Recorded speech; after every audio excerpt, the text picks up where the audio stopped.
The Great Potato Famine of 1845 to 1852, also known as the Irish Potato Famine or the Great Hunger, and Gorta Mór in Irish, was one of the most devastating events in Irish history, leading to widespread starvation, disease, and mass immigration.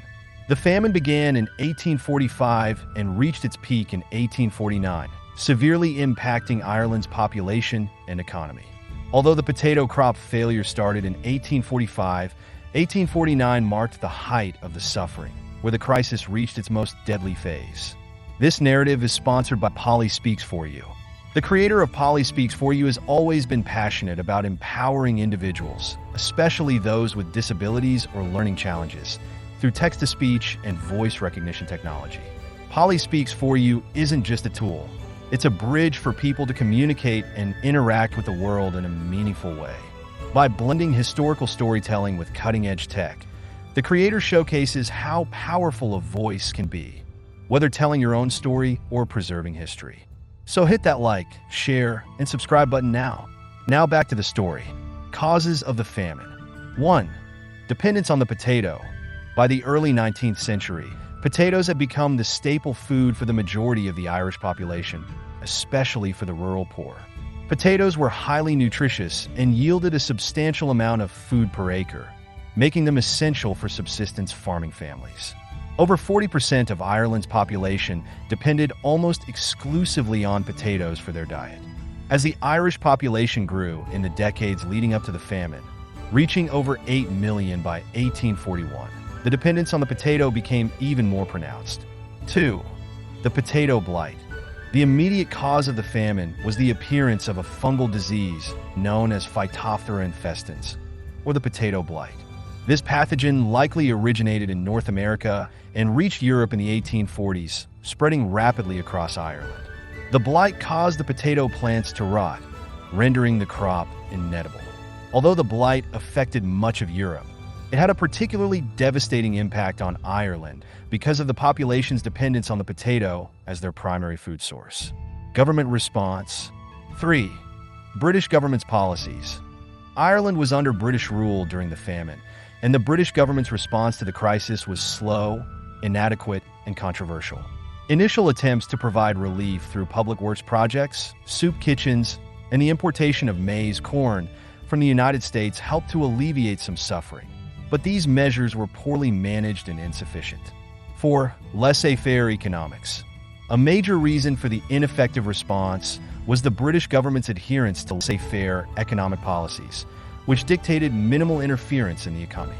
Key officials, including Charles Trevelyan, the British civil servant in charge of famine relief, believed that the market would correct itself and that too much aid would make the Irish dependent on government assistance. Consequently, the British government scaled back relief efforts in 1847, closing soup kitchens and reducing public works programs, just as the famine was worsening. 5. Exporting food. One of the most controversial aspects of the famine was that while millions of Irish people were starving, food continued to be exported from Ireland to Britain. Throughout the famine years, large quantities of Irish grain, livestock, and other foodstuffs were shipped to Britain, where market demand remained high. This phenomenon contributed to the perception that British policies were exacerbating the famine, as the Irish people were left without access to the food they produced. The peak of the famine in 1849. 6. The deadliest year. By 1849, the famine had reached its most devastating point. Starvation, disease, and emigration had caused the population to plummet. In 1849, 2 significant outbreaks of disease, cholera and typhus, spread rapidly through the weakened and malnourished population. The combination of hunger, poor sanitation, and overcrowded conditions in workhouses and makeshift settlements created the perfect conditions for disease transmission. During this period, entire families perished from starvation and disease. Many people died in their homes, while others succumbed to illness in overcrowded workhouses, which were established to provide shelter, but quickly became breeding grounds for infectious diseases. 7. Emigration and displacement. By 1849, hundreds of thousands of Irish people had fled the country, primarily to North America and Britain. Emigration was not only a result of starvation, but also driven by eviction.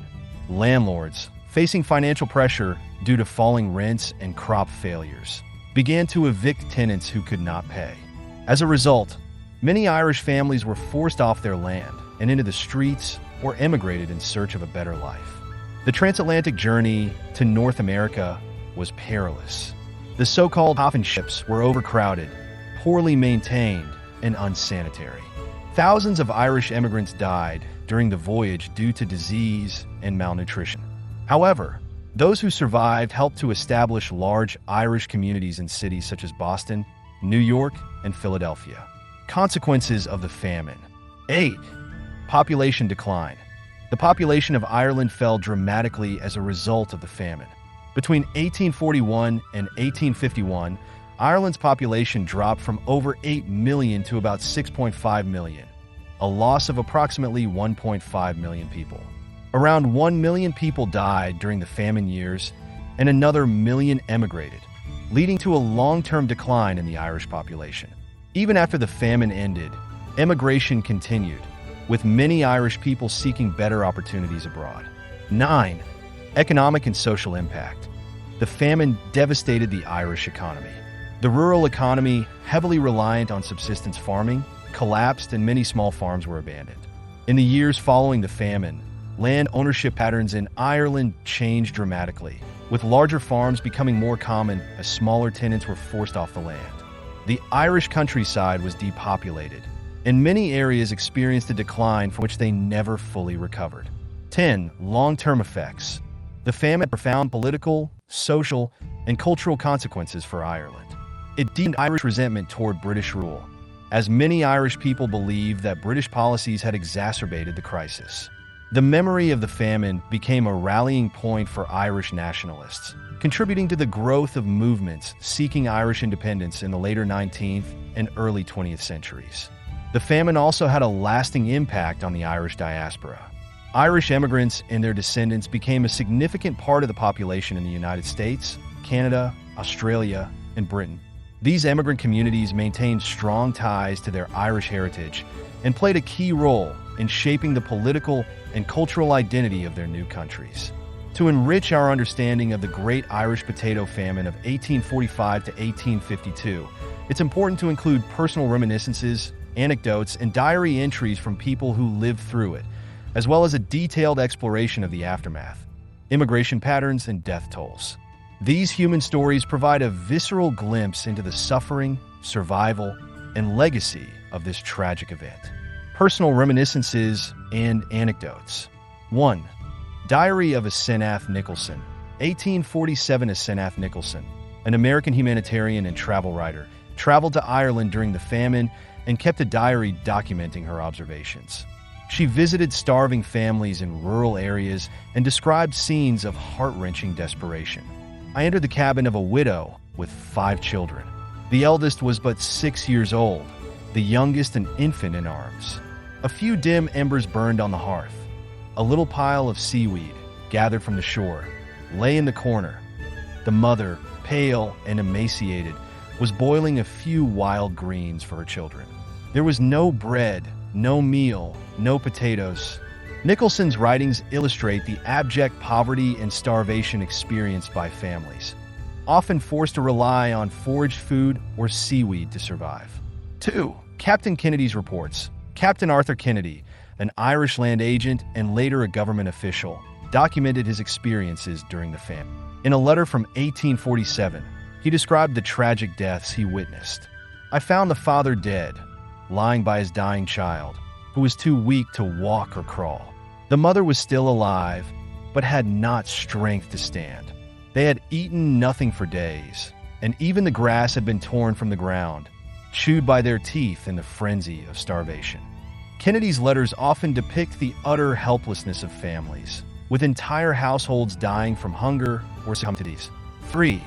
John Mitchell's anecdote. John Mitchell, an Irish nationalist and political activist, was a fierce critic of the British government's handling of the famine. In his memoir, Mitchell wrote, "The Almighty, indeed, sent the potato blight, but the English created the famine." Mitchell's words captured the deep resentment felt by many Irish people toward the British authorities, whom they believe had allowed the crisis to worsen due to their policies of food exports and inadequate relief. Aftermath.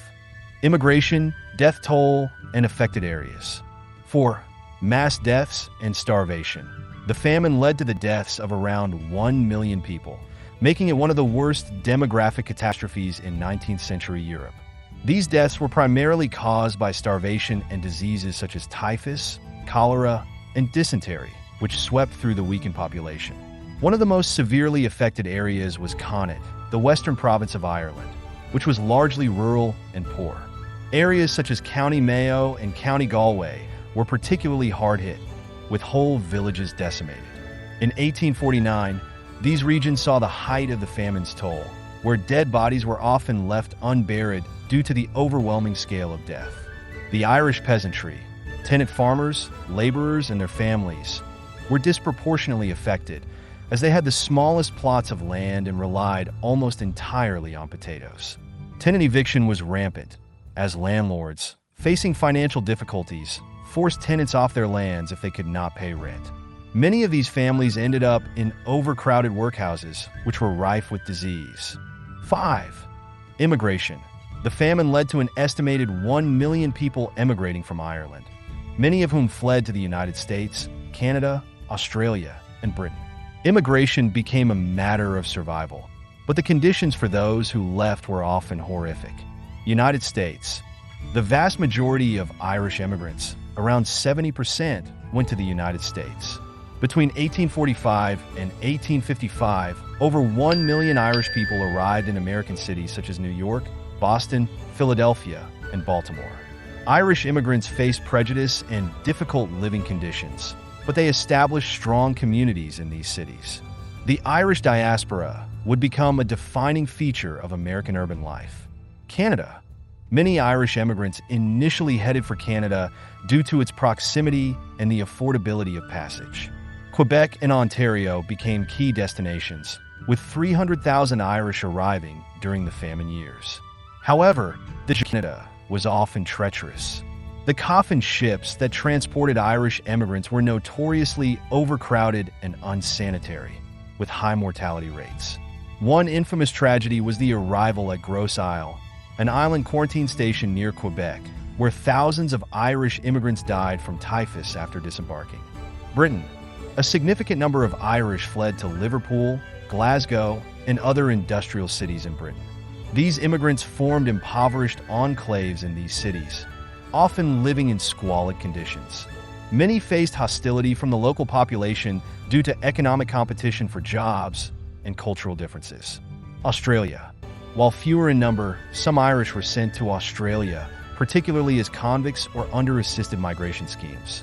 These immigrants settled in places such as New South Wales and Victoria, where they helped to build the growing colonies. 6. Margaret Keegan's journey. Immigrant account. One personal account is from Margaret Keegan, who emigrated to the U.S. in 1849 at the age of 19. She recalled her departure from Ireland and the suffering on the coffin ships. My mother and father died within weeks of each other, and with nothing left to eat and no money, I boarded the ship alone. The journey was terrible. The ship full of people just like me, hungry, sick, and scared. We buried many at sea. When we reached New York, I had nothing but the clothes on my back. Margaret's story mirrors the experiences of many famine immigrants who left behind everything, often losing loved ones to starvation or disease during the voyage. Who was most affected? 7. Rural poor and tenant farmers. The rural poor, especially tenant farmers, were the most severely affected by the famine. These families were entirely dependent on their potato crops, and when the blight struck, they had no other means of survival. Smallholding tenant farmers, laborers, and their families faced eviction from their land if they could not pay rent, which compounded their misery. 8. Irish workhouses. For many, the workhouses became the only refuge, but they were overcrowded, unsanitary, and rife with disease. According to contemporary accounts, up to 50% of those admitted to workhouses during the famine years died there due to malnutrition, typhus, and other diseases. The infamous Skibbereen workhouse in County Cork became a symbol of famine suffering. An observer described the harrowing conditions. The poor creatures are lying on straw in their rags, so thin they are barely recognizable as human beings. The stench of disease is overpowering, and there are more dead than living in some rooms. Legacy and memory. 9. Irish diaspora.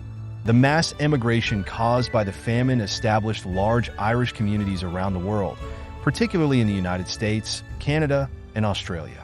These immigrants played a significant role in shaping the cultural and political landscapes of their new countries. In the United States, Irish immigrants faced discrimination, but they also became a powerful political force, particularly in cities like Boston and New York.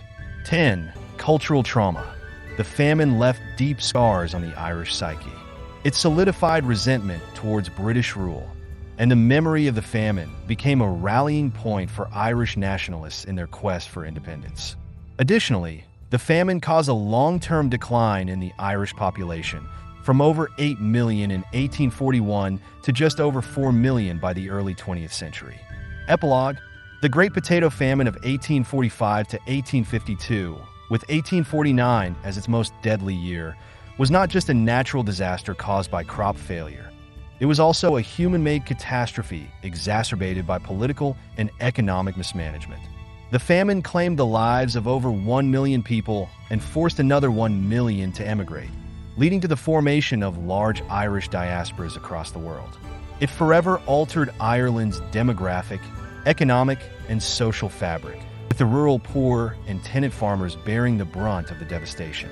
The famine's legacy is still felt today in both the Irish diaspora and the enduring memory of loss and survival. Conclusion. The Great Potato Famine of 1845 to 1852, with 1849 as its deadliest year, was a catastrophic event that reshaped Ireland. The combination of dependence on the potato, the arrival of the potato blight, and inadequate British government responses led to widespread starvation, disease, and mass emigration. The famine not only caused a sharp decline in Ireland's population, but also left a lasting legacy of political and social upheaval that influenced the course of Irish history. Its effects were felt far beyond Ireland's shores, as the Irish diaspora expanded and Irish communities around the world grew in the wake of this tragedy. If you've enjoyed this video, don't forget to like, share, and subscribe. To learn more about South Africa's leading accessibility software, visit www.polispeaks4u.co.za and support this meaningful dyslexic initiative. Thank you for watching.